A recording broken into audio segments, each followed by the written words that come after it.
What on guys, Commander here, and welcome to a new video on PC Building Simulator. Now, what we're going to be doing today is something that I was looked on my channel and I was thinking that I'd done this before, and it's a how to build a PC guide, because we've done all these different things like making an all RGB PC and making like the best PC we can build, underclocking a PC and stuff like that. But I was looking through my channel and I looked on it and I thought, we haven't actually done like a full how to build a PC guide in this game, I don't think anyway, unless I've missed it somewhere, since the game was in the pre-alpha stages, because I know we definitely did it then, because that was one of the first videos I did, but that was when we had like unnamed like products, like a dummy CPU or like just like random memory without any like numbers or speeds or anything on it, like just like a bulky graphics card that's not even branded, stuff like that. So we did one then, but it wasn't so like in detail. It was just like a general, like, this is what this system does, and then stick it all in. Now this video, I'm not going to go too in depth into each of the components and what they do, because I've already done that in one separate video where I explain how to put a PC together, and another video on how to choose your components. Both of those things will be in the description, but they're more auditory videos with a few reference pictures to go along with them. This is more going to be like me showing you how to do it practically. First things first is you need to choose a case. Now, if you want my personal opinion, I would always go for a ATX case. Now, that's only because there are other different types of cases. You've got mini ATX, standard ATX, and eATX. Now, eATX is something like this with the Cooler Master Cosmos. This is eATX, so it's larger than a normal ATX case. But not as like, I think that's the biggest one you can go to. Maybe I think maybe you can get an XL ATX case. I'm not entirely sure, but that is one of the bigger. That is bigger than your standard ATX case, which is the standard for most PC cases anyway. This one is a mini ATX case, but it still fits a ATX motherboard in it, I'm pretty sure, but it's a, well, if we have a look, so if we go in our inventory and go to cases, we'll go, Gamer Storm. Yeah, so it's a mid, so the size is based on like the tower size, so we've got like, it's a mini tower, so that's gonna be a micro one that only fits mini ITX. Oh, this is it, so it's a mid tower, so it'll go up to eATX, but it's a mini tower case, whereas the Cooler Master Cosmos is a full tower, which supports from mini ITX all the way up to eATX. And which is my Be Quiet case that I've got here is a mid tower, but it's bigger than this one that we've got here. Mine is standard ATX, although it's quite a sizable case in itself, but it is about the same size as this, so I wouldn't war scroll it anyway. But anyway, so the first thing we need to do is just have a look at the case. So normally, you should have at least 3 fans. You may only have 2 if, well, most PC cases have 3 fans in them. You've got you have either 2 or 3 at the front, and you may have 1 at the back. Now, if you've got 3 at the front, you're not likely to have 1 at the back. Now, some cheaper cases that you can buy will only have 2 at the front and won't have anything at the back. If you don't have 1 at the back, if you've got 3 at the front and none at the back, take 1 of the front ones off and put 1 at the back. Because this back one, whatever anybody says, in my personal experience, I've turned my PC, I've got 2 at the front, 1 at the back, but I've got 2 separate controllers on the front of my front I/O, 1 for the front fans and 1 for the rear fans. Now, I tried turning the rear fan off and tried to game on it, and there's no performance difference, but the heat generation in the PC was quite significant, and that's just because all the heat coming from the motherboard is being pushed around near this fan, and if that's not moving to push all that air out, it's all got to go to the front, so it's got more like way to travel before it gets blown out of the case. So if you've got 3 at the front, stick 1 at the back, because it will help your thermals even more. I mean, not many cases will have fans at the top, but you only really need fans at the top if you're really pushing in really hard like components. So let's say you've got this case over this PC over here, which is I think it's like 9900K and 22080 Ti's. If you're having your 9900K air cooled instead of water cooled, then you stick 3 more fans up the top. But that's being taken up by the 3 fans anyway, so we don't need. So really, ideally, unless you're putting in like really heat expressing components, you don't really need to put fans up the top necessarily. But yeah, but you do need a fan. In my experience, you do need a fan on the back panel. And if you want to change it for RGB, it don't really make too much of a difference. But so yeah. Now this case, it has got a lot of like what they call beauty panels. Now be quiet, I do know because I've watched people like try and build in these cases. They are very much like built like tanks in the sense that I gotta take this fan off. Or do I though? No, I gotta take this fan off first. Well, okay, for some reason I can't get this shroud off, but I've just tested I can stick a power supply in there. So anyway, so yeah, you might have these sort of things that are known as beauty. The PC builders simulator called beauty panels. It's basically like armor for the PC to make it look nice. I've got one under for my PC to cover. It's like a shroud, but it's built into the case, so I can't actually take it off. But you will. It's certain things like especially this Cosmos. They call it Master Cosmos case. It's got quite a lot of armor on it, so that you do have to take off to get into the PC. But when it's all put back on, it does look quite nice, and it's literally only held in by a few screws. The problem is this game sort of bugs where I can't actually take anything off too, because the idea would be is that I take off that fan to take off these 2 bits to take off this armor plate here. But unfortunately, it's sort of glitched out and it won't let me take off those parts. But anyway, it doesn't really matter. So anyway, so what we need to do is I'm only going to be putting together a budget build. And when I say budget, like what I would consider would be the best, like, entry-level gaming system. Now, I've got my build, I started with a 1050 Ti and an i3 8100. So that was a 4 gigabyte graphics card and a quad-core CPU at 3.6 gigahertz. I'm pretty sure it was. It's either 3.6 or 3.7. Well, actually, we'll be able to check it. i3 8100, 3.6. So that's the CPU that I chose. Now, the only issue with that is that it's a brilliant CPU, but it was quite, like, I would say it's quite pricey. It wasn't really. It's about 100 quid. But if I was going basically as cheap as I could with the biggest amount of upgradability, if I was somebody putting a PC together, and I had quite a large budget, because I didn't have a large budget, I had about 700 quid's worth of a budget, so I had to basically go for, my plan when I was put the PC together was buy the cheapest components with the biggest availability to upgrade. So I went for the CPU. 8100 is quite cheap. It's not overclockable, which isn't a problem because it runs at quite high clock speed anyway. But I put together I put it in so it was an 8th gen CPU, so I could upgrade to an 8th gen like i7 or i5 in the future. Now I've sort of completely gone against that idea because now I want an AMD CPU, which means I have to change the motherboard and the CPU anyway. So there's not very much point in me. I may as well have just gone straight on and go full force at it, and gone for like an 8th gen i5 or something. But that's not what we're going to be doing today. So I've sorted this out before video, and what I was thinking of is doing the i5 7600K. Now it's a 4.2 gigahertz clocked CPU. Now I could go for the 7600, but it's not overclockable. Now it's not a major issue, but it's a quad. But I prefer if I was going for again, if I was thinking when I was putting this PC together, I would have gone for the i3 A600K, I think it is.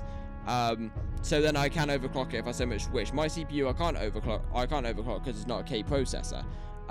So just for the want of upgradability, it might cost like 20-30 quid more, but for the want of having an overclock ability, it's basically the same clock speed and it's the same amount of cores, so for the difference it makes, it's not really a massive issue. Now motherboard, so what CPU is that? That is a no, it's not i7, i5. It's a Kaby Lake processor, so we need a Kaby Lake motherboard, which is, I'm pretty sure it's LJ1151, the chipset is Z270. So if I put in Z270 motherboard, yeah, Kaby Lake Z270. Now, with motherboards, there's a number of things you need to look for. There's the size. So as long as the size matches with your case, you should be fine. And even we saw with the with the mid tower, like smaller case, an ATX will fit in it. So ATX fits most things. Now, the only reason why I prefer ATX, and I never go for anything smaller than ATX normally, unless I absolutely had to, is because there's a lot of space to give your components enough room to breathe. With mini ATX or even micro ATX, it's very much so, like, the smaller you go, the less room you have for expansion, but also there's less room for the parts to breathe because they're all clumped together. So what we'll do is we'll go for considering this is budget, we'll go for the Carbon Pro Gaming. It's RGB Z270. It's got Crossfire and SLI. Max RAM speed 3800, so that's pretty standard for a motherboard. Install your standoffs, install your screws and all that jazz. Let me just screw. There it is. So now we'll install the CPU. Now the CPU, I've done a video on the video that I did. My PC's making a bit of a noise. I did the video that I did where I was explaining how hard it is to build, how hard it actually is to put a PC together. I did there was a little clip there. I'll put it on screen now. There's a little clip on how to install a CPU. So you've got your triangle on your CPU. You basically got to match it with the triangle on your motherboard, and you just slot it in. Give it a little wiggle to make sure it is actually secure. Not too hard because you could bend the pins in your motherboard. If you are going for a 8th gen CPU, I'm not sure how this works with AMD's Ryzen, but for Intel especially, they've gone for contact pads. Now, I've explained this in the video, so I'm not going to go too much into detail about it. But basically, it is so there's no pins on your CPU, there's pins on your motherboard instead, so there's less likely chance of you to bend those pins and break your CPU.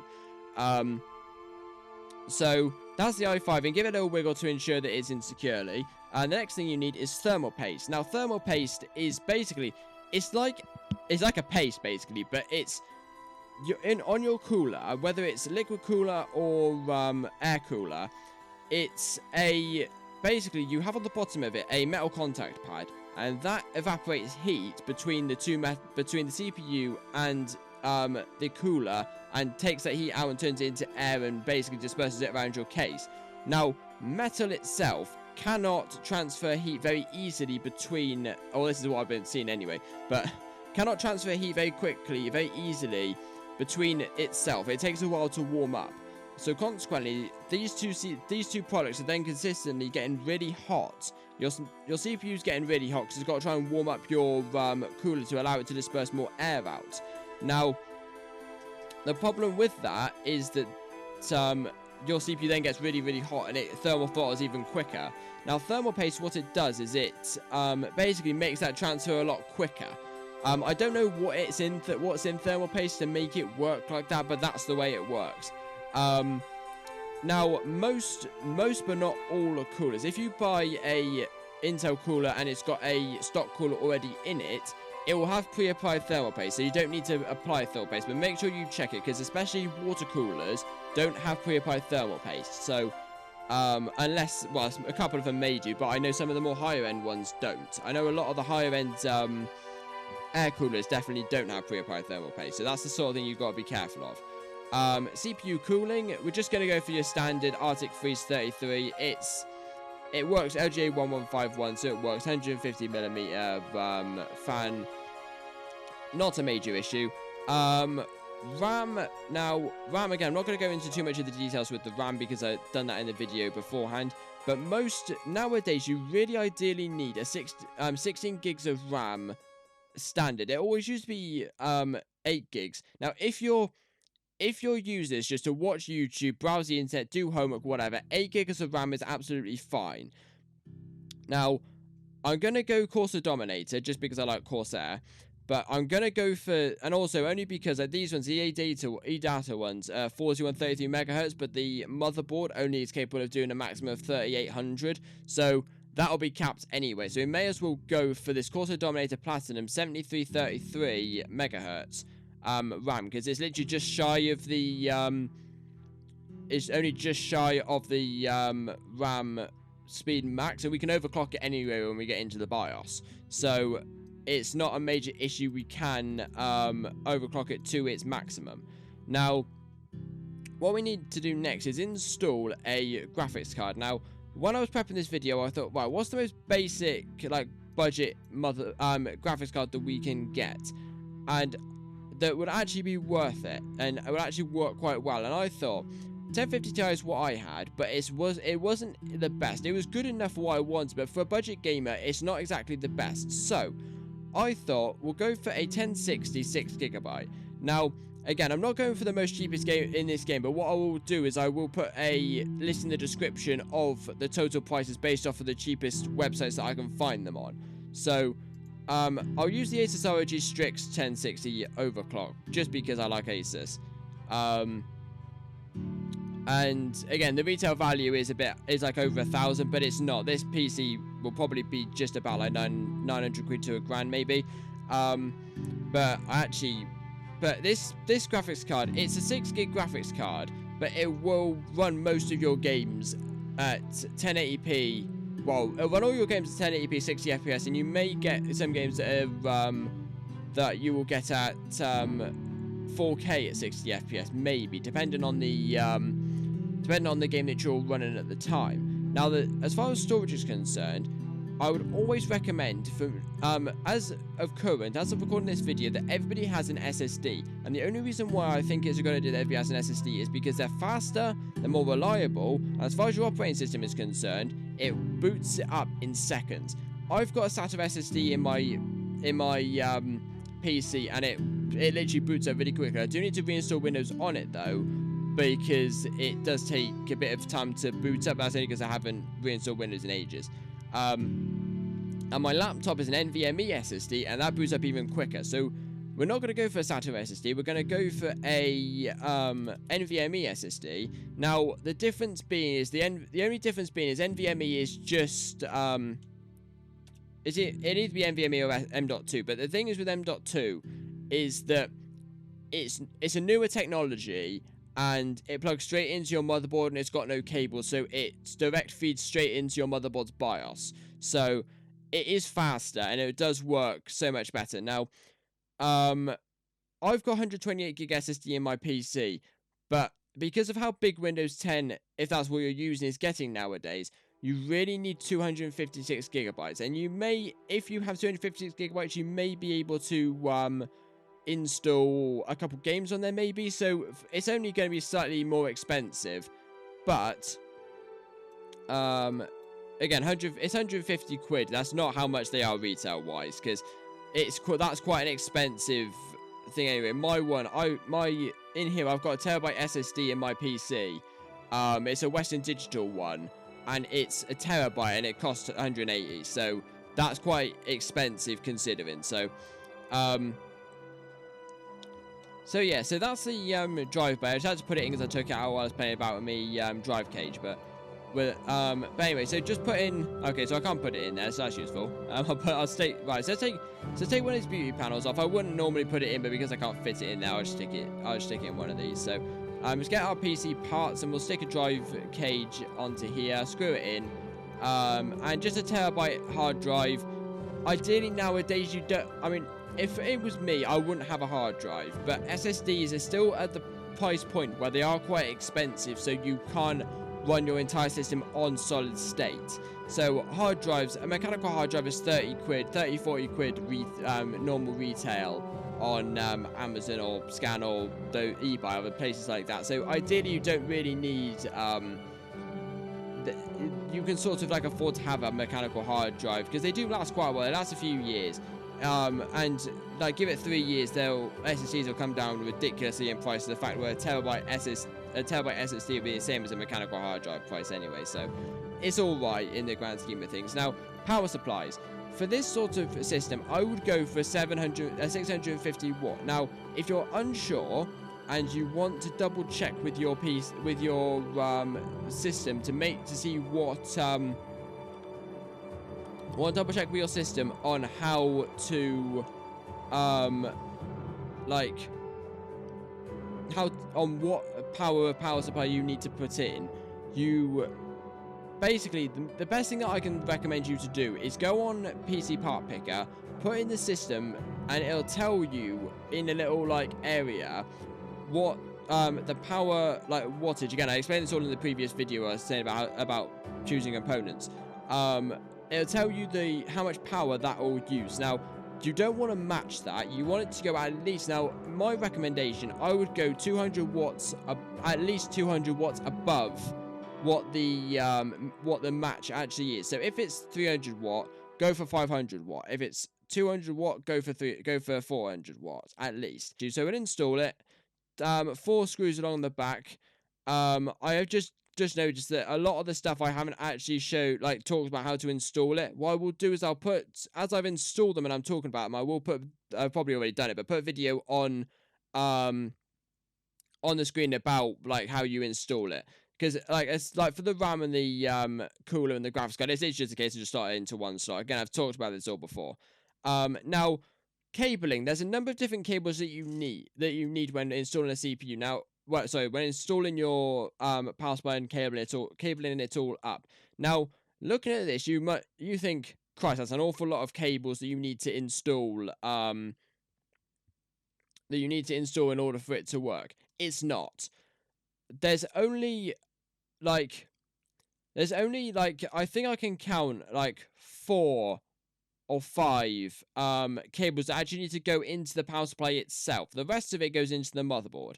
So we've got the fan here, and we've got the IO plug here. And I don't know what that is. I don't know where that actually goes. Okay, that's just, I don't know what that was. So we've got front panel IO here. We've got a fan here. We've got the the SATA power connector, which goes into the motherboard. No, which goes into, sorry, the SATA power connector, which goes into the power supply. The SATA data connector, which goes into the motherboard. We've got the graphics card plug, which goes into the power supply. The motherboard power, which goes into the power supply. The fan hub port, which goes into either into the power supply or into the back of the case. I can't quite remember. Air cooler plug, which goes into the motherboard. CPU power cable, which goes into the power supply, and another fan cage, which goes into the motherboard. So in the grand scheme of things, it's not an awful lot. Now, the front panel I/O connector, it basically just, you'll most probably find it be a USB 2 plug, USB 3 plug, and your I/O plugs, which it should be about 5 or 6 little mini plugs that go down in the bottom of the motherboard down here. Now, they're the ones you've got to be careful of, because if you put them in the wrong place, your PC won't turn on. Now, most people who have said to me that their PC is not, they put a new PC together and they haven't and it's not booting, it won't even switch on. I'd say, well, look at your motherboard manual first of all and check your I/O plugs and make sure they're in the right position. And 9 out of 10 times that is the issue. It's just the case of like, they're so fiddly that it's so easy to put them in the wrong place. Now, some motherboards come with a shroud where you put them in to like an adapter and then stick the whole adapter into your motherboard. I did have that. I didn't put it in because I didn't need it. But if you have got that and you are unsure about where the plugs go, use that, because you can bring it out into the light, plug them in as they need to be in the right places, and then stick it straight into your motherboard. It's probably, if you're really unsure about having to do that, that's the easiest way you can do it. Nowadays, PC manufacturers of various different components making it so easy to put PCs together nowadays. They're literally doing the job for you, pretty much. So IO connection basically just goes straight into your motherboard, pretty much just around there. SATA, what I'm actually going to do is if I go into my, I'm going to go into my freeboard options. I'm going to take off, the auto connect tool just for the warrant of this video, just to show you where each bit goes. So the SATA data cable goes into there. I don't know why that's still doing that, but never mind. That goes into the motherboard, plug into the motherboard. There should be about like 5 or 6 in your motherboard. They can either be down the bottom or up the side. Power connection, it goes into your motherboard again. The same ports is on the hard drive as it is on the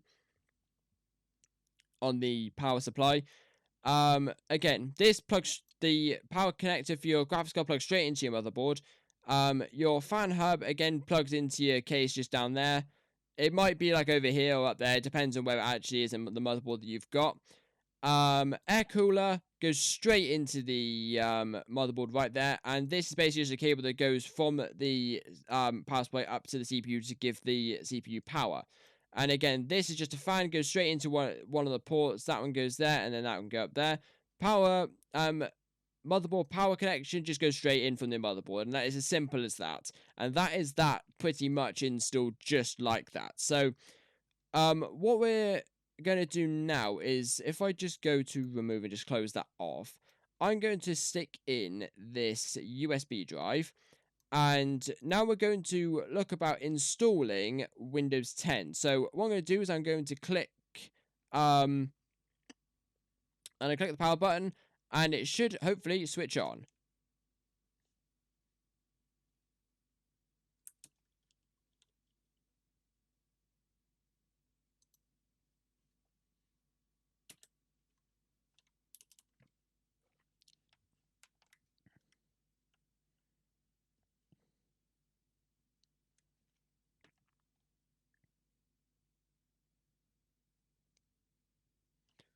Alright guys, so we're in the Windows 10 setup. Now I've done this before.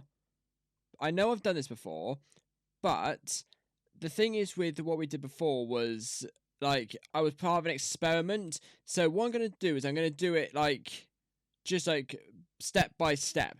So, when you boot up Windows 10, this is what you're going to get. You're going to get your Windows setup window. You may see it, like, in, like, got a black box around it like we've got on the screen now, because it doesn't quite fit. Depending on your screen size, there may be bigger box or smaller box around the outside. It's just the fact that the setup basically runs off its own display drivers, and it only uses the amount of graphical like necessity that it needs. So now I'm United Kingdom, so my region's automatically locked to United Kingdom. My time format is different, but language to install English United Kingdom, because that's the region that I'm locked to. Now, I've said this before, but the time and currency format you need to put to your country, obviously, because it's to do with time zones. But the keyboard or input method you need to do to your country, and the only reason why is especially in the United States. If you're in the United States and you use the UK keyboard and input method, or vice versa, the US and the UK keyboards are basically backwards in the grand scheme. It's not the keys. The keys are all in the right place, but the shift buttons for like your exclamation mark, speech marks, etc. They're all in different places. And they're all in like on the opposite sides of the keyboard that I've noticed. So make sure that your keyboard is set to your country so it is in the correct format. Or if you've got an American keyboard, so let's say you bought a keyboard over in America and you come to use it in this country, when you reinstall Windows, set it to the function that your keyboard is rather than the country that you are in. But if you bought it in your country on the internet, it will be the country that you've bought it from. So anyway, let's click next. Now, repair your computer. We're just going into this just temporarily. We're not going to do anything in this for the time being, because it's basically just a troubleshooting guide. So you got your system restore, system image recovery, CMD, start repair. We're not going to do too much into that, because that's more for like repairing a broken PC. So we don't need that too much. So what we're going to do, so we'll boot it back up, and it just basically just reboot the PC, and it comes back to this thing. So we'll go next, and we'll go install now. Now I'm not sure what the next bit is. It says setup is started. I can't quite remember. I haven't done this in ages. It's been flipping ages since I've done this. Right, so here we go. So you've got your activate Windows. Now, I haven't got a product key, so I'm not going to put a product key in. If you've got your product key, put it in here, because it just saves you having to do it later. It's just the easiest way of doing it. Now your keyboard does work just as it would do normally. So you put your key in and whatnot. Again, if I put it in, it'll tell me that it's wrong, so I'm not even going to bother. If your keyboard for some reason doesn't work, press this button and you get an on-screen keyboard, which then you can put in like what you what your product key is. So it's got an alternative anyway. But for me, if you don't have a product key or you want to put it in later, just press I don't have a product key and your Windows will continue its activation. So now, again, I'm not going to bother with this because I'm not going to put a product key in, but if you've got a product key, you can only put your product key into the installation of Windows that you've got your key from. So if you've got a Windows 10 Home license, you can only use you have to install Windows 10 Home. And if you've got Windows 10 Pro, you can't use Windows 10 Home. You have to use the edition that you've got that your key is compatible with. Now, I don't know whether it does work, but from what I've experienced in the past, it doesn't. So I'm going to install Windows 10 Pro just for the fact that I'm not going to input a product key. As far as the installation between Windows 10 Home and Windows 10 Pro, they're exactly the same. It's exactly the same setup. It's just the features that come with those editions that are actually different. So click next after choosing your edition. Don't bother about the N versions because I don't know what they are. I think it's just like meant to be international, but just go with the one that's not N and you'll be perfectly fine. So accept license terms. If you want to read through all this bajaga, then you're more than happy to. I don't ever do it because I've done this enough. I pretty much know what they need to say.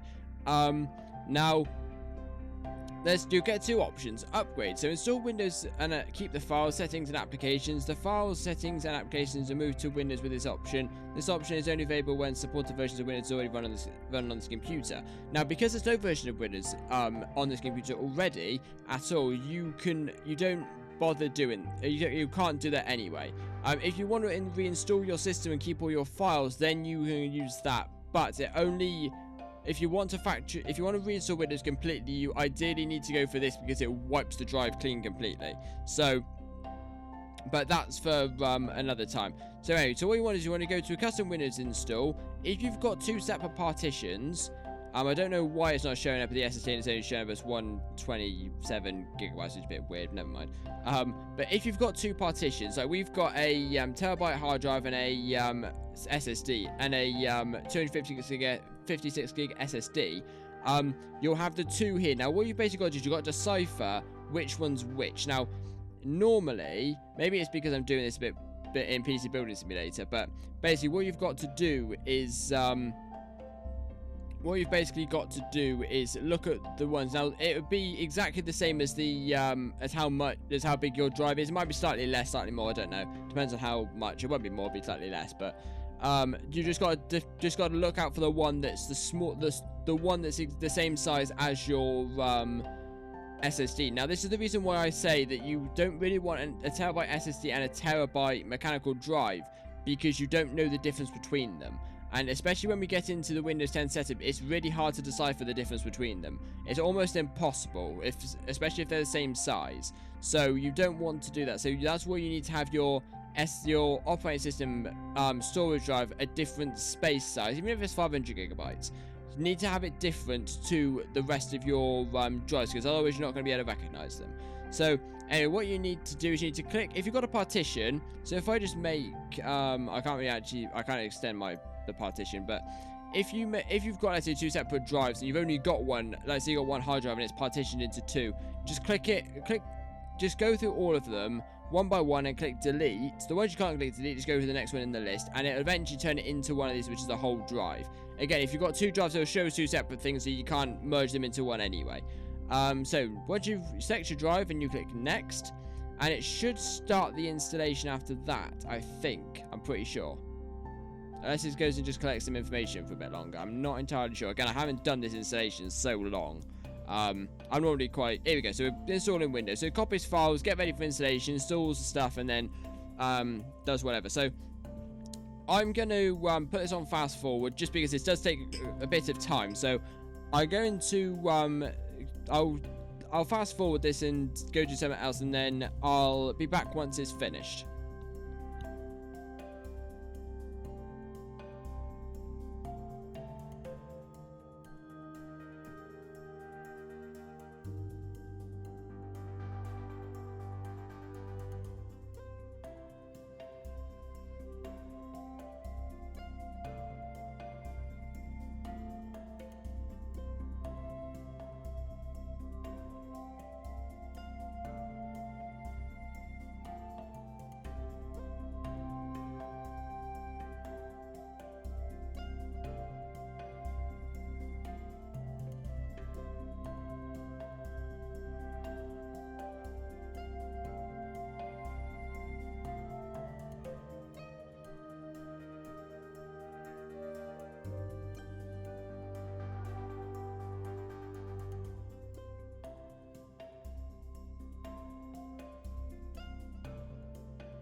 Right, guys, so the installation is complete. That took a lot longer than I originally intended. I'm interested to see like how much I'm gonna have to cut out and how long this original video is actually gonna be, because I've set this. Literally, what happened was I stopped. I set it going, and I went to go make myself some lunch because it's about 12 o'clock by the time I finished that last segment. And I came back up. I must have been down there had my lunch for about must have been like quarter of an hour, something. Came back up, still bloody going, and it's still going for about 10 minutes after I got up, so it must have been going for about 20 minutes. So yeah, so I'm interested to see how long this video is actually going to end up being, not let alone just this segment. I might have to cut a load of that out or just speed it up ridiculously fast. I mean, this video is going to be long anyway, I know that for certain, but anyway, it's going to be fun editing. But anyway, so let's start with the region. So, United Kingdom, you want your region to be right because that's more like when you go on the internet, you'll see different payments and whatnot. It's what your default regional things are going to be. So just stick it. It's just easy. It should default to where you're at. If it doesn't, it should be relatively easy to find. So if you click yes, and it says wait a moment again. You're consistently waiting for this damn Windows 10. It's a pain in the bum. Never mind. This is the right keyboard layout. Again, same as it was before. United Kingdom. I'm United Kingdom. If you want something else like Irish, United States, whatever, that's when you go for. Don't add a second keyboard layout because it's a pain in the ass. Just a moment again. And now on to the network. Now this dependent on how it's set up. If you've got the ability to have your PC hardwired, then hardwire it. If you've got a Wi-Fi dongle to allow it to connect your PC to connect to the Wi-Fi, then do that. If you don't, you want to just connect. I mean, for me, because it's on a game, there's no internet to it, so the internet actually won't work. So I'm just going to click skip for now. And if you don't want to do it in the Windows desktop, then do it like that, and that'll work just as well. To connect time save later, nope, don't want to do that. That's for wireless transfer data. Don't really need that. Who's going to be using this PC? Commander Prime. There we go. And click next. Video memorable password. Don't want a password. It's just a game PC. It's not a major thing. Right. Make or turn your personal assistant. Nope. Thank you. You can do that if you so much wish to. Don't make too much difference. Nope. I don't want me devices to be tracked. Now, this is the thing that a lot of people get wrong. You want this to be the most basic, you want to basically choose the bottom one for each and every one of these that pop up. So basically what it is for every single thing that you do. I mean, if you're not going to be using a microphone, it shouldn't really make too much of a difference. But for every single bit that you have on the top, it's the more data that Microsoft sends you. No, that you send to Microsoft, sorry. So this first one is use your voice in dictation and talk to Cortana and other apps that use Windows cloud-based speech recognition. Send Microsoft your voice data to help improve our speech services. I don't want Microsoft listening to what I've got to say, because it could be about them. It could be about something else. It's tracking. You don't want to do that. You want to don't use speech recognition, because it still says basic stuff to Microsoft, because they have to, because of security threats and stuff like that. So they have to monitor it a bit, but not so heavily. This one, get location based on experience. Microsoft will use location data to improve secure location services. I don't want Microsoft knowing where I am. I don't want them knowing where I live, and I don't want anybody who could potentially hack me to know where I live. So I don't want them to use my location. Turn on Find My Device requires Microsoft account, and use your device's location to help you find your device if you lose it. This isn't necessarily data necessarily, but it's still using your location-based data to try and find your phone, and it's going from your phone to Microsoft to your other device. So Microsoft's still there. It's not as big of an issue because it is useful for the find your device thing, but it's not a major problem. So click accept. So send full diagnostic data to Microsoft. Send all basic diagnostic data along with info about the websites you browse and how you use apps and features, plus additional info and device health. I don't want to send all that data to Microsoft, only basic stuff, only as much as they absolutely bare minimum need, because they don't need to know all of my personal details about my PC. Send inking and typing data to Microsoft to improve language recognition and suggestion capabilities of apps and services running on Windows. I don't want Microsoft to know what I typing on my keyboard. I do not want them to find that out at all. I want to keep that to myself. And again, they have to keep a monitor on it to a certain extent for security reasons, but it's not as much as what it would be to letting them like do it all the time. No Microsoft offer you, yeah, I don't want to do that. So it's basically, that's mainly just for ads. You know, I don't want ads anyway, so that's just a no-brainer. Again, that's the same ads mainly, so you don't want that. And this should be when Microsoft decides it's going to boot its operating system. Just a moment again. And nearly. Come on. Hi. Hello, Windows. Just getting everything ready for you. Yeah, thank you very much. This is fun, isn't it? This might take several minutes. Yeah, everything on Microsoft Play does done it. Anyway. Oh wait, and we're in the Windows operating system now. I just want to click connect. There we go. Turn black for a second. And there we go. Click sign in, and that should just set us right in. It might be cropped out because it's a bit buggy in game, but we'll see what happens. So anyway, that's how you install Windows 10 onto a PC. God, that took a while. So anyway, I hope you guys have enjoyed this video. If you did enjoy, don't forget to smash that like button and hit that subscribe button for more awesome like gaming tutorial content. It's been a bit of both, hasn't it, really? So anyway, yeah, so that is about all I have time for in this video here. If you have any questions about how to put a PC together, about how to install Windows, do leave it in the comment section down below, and I will try and answer them as best as I possibly can. So, hope you guys have enjoyed, and I shall see you all later. Bye!